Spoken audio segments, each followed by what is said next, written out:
I'm Dave, and I play drums. I'm Kurt, and I play guitar and I sing.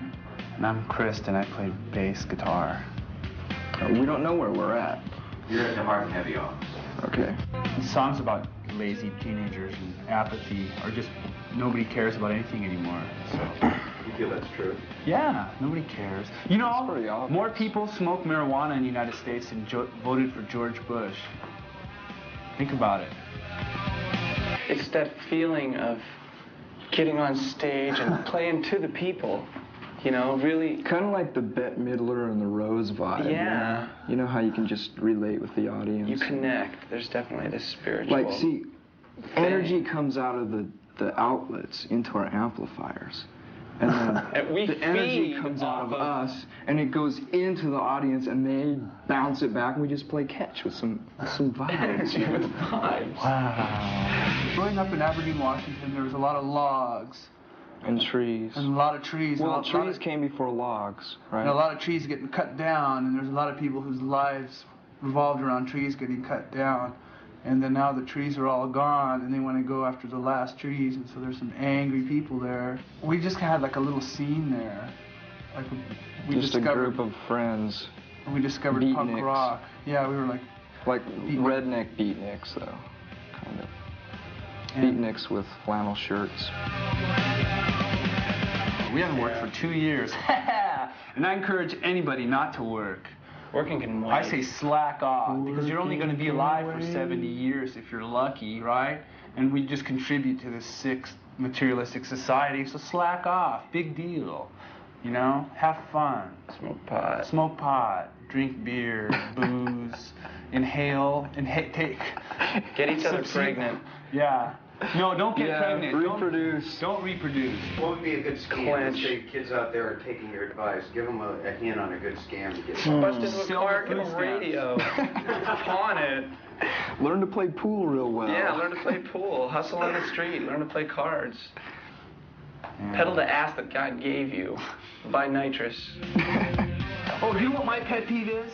People standing on escalators. And that is a testimony to human laziness. I mean, the guy who invented the escalator is just probably... But you're supposed to stand to the side, the right side, so that people can walk up on the left side. You think that the guy made an escalator so people... And it's made like stairs, just so people stand on it, so you go up and down. You're supposed to walk on them, so you get there faster. You know? And then people stand on there. So every time I'm on an escalator, I'm just like, excuse me, pardon me, excuse me, pardon me. You know? That's my pet peeve right there.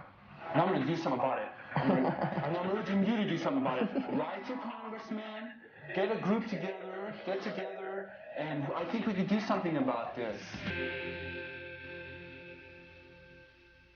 Oh, where do we start? We were in this van driving around, loving and living off the land. Me and you and a dog named Boo, touring our butts off, starving, playing shows, supporting the record for the last 2 years. That was actually a really incredibly big seller for an independent record, wasn't it? Well, Punk rock gold. it was a steady seller. I mean, it wasn't really, it just took a course of 2 years to sell. we're no Fugazi. Yeah. You're no John Kennedy. No.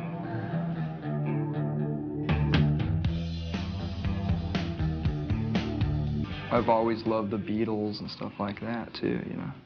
Especially the Beatles. A lot of the other like rip-off bands of the Beatles, like the Hollies and Herman's Hermits, don't really count. I've never gotten into that, but I like that old 60s pop kind of sound. What about the Knack? Love the Knack. The Knack. There's is a couple great. Holly songs. First all right. Knack record is And classic. then they started molesting children.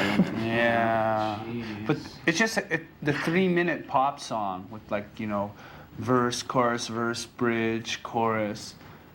You know, it's just so, if it's done right, it's just so beautiful. It's so, you know, right on. Love? I don't really consider most of the songs love songs, really. I mean, I think most of the songs are just confusion, you know, which is related to love or confusion. I don't know. It isn't really just about love or you know, it's just dealing with the problems arise in relationships.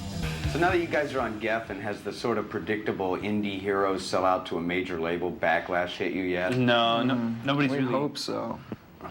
We hope so. Do we? I don't know. No, nobody's really giving us any shit yet. Well, if they do, so what? It's really boring having people ask every interview, what's it like being on a major label? Yeah, but well, it's an understandable question, though. That's They true. have to ask it, right? Do you feel like there's any difference for you guys, or is it just Yeah, like... I feel a difference. What do you feel? Well, oh yeah, it's kind of like LSD or something. It's like it has to be experienced. You can't really describe it. I don't feel much difference myself, really. Every time I walk into DGC offices, it looks like I'm looking through a kaleidoscope. And there's all these like, everybody speaks in echo voices. Wow, wow, wow, wow. And I'm like, wow, man. I wish I was in the indie world And I again. thought I was in there for an hour, and 14 hours I was in there just tripping because there's all these hallways and stuff. And Yeah. these felt like a mouse in pterodactyls a were trap. swerving down at me. Ah! And David Geffen melted before my eyes, man. I'm like, whoa, whoa, whoa. And then I step outside, and it was just, Sunset Boulevard. I And came reality down. came I came back. down. Seeing the whiskey just made reality come right yeah. back. Whiskey's reality.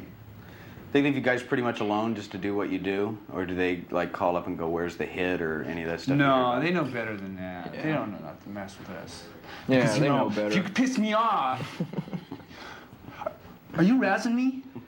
Are you fucking razzing me? Anyway, I don't know. Dennis Hopper, he does it a lot better than I do. Dennis Hopper's our manager. So. I don't care anymore. So why should I care? Or is that's the same thing, right? Do you think there's any sort of way to combat that, or have you guys yourselves given up? Yeah, I think being nihilistic and cynical about things is like a self-defense mechanism, because I was really freaked out for a long time why people are so, nobody cares, or why people are just so silly and they're just No, stupid. there are plenty of things that we do that contribute to fighting the man, fucking with the system. I don't know. There's a few things that we can't even talk about because they're illegal. So, but there are plenty of things to do. There are a lot of things to do. Xeroxes. Just make up a statement of what you feel about society and put Xeroxes all over cars, or there's a lot of organizations you can get into. Mm-hmm. All kinds of things.